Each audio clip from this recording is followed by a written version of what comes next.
Welcome to Chillin' 101. We hope this video helps. You start by prioritizing safety and law. Do not skip this.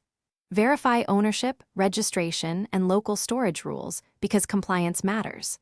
Once done, verify condition visually and verbally, and make sure to keep the muzzle pointed in a safe direction. Use eye protection and gloves for every interaction.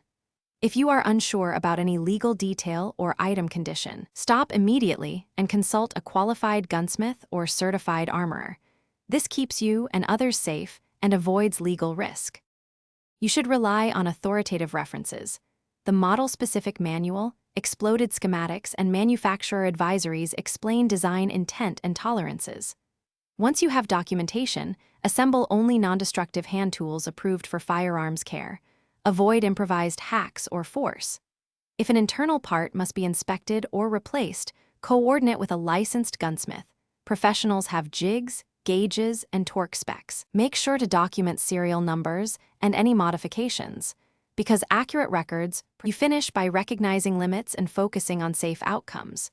Do simple cleaning and visual inspection yourself only when you have the manual and appropriate tools.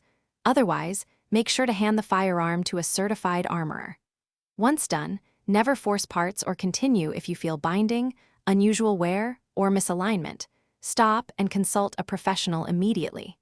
A single incorrect action can damage headspace or receiver fit, so prioritize expert repair and keep a maintenance log for future reference. Thanks for watching. Consider subscribing if we helped you.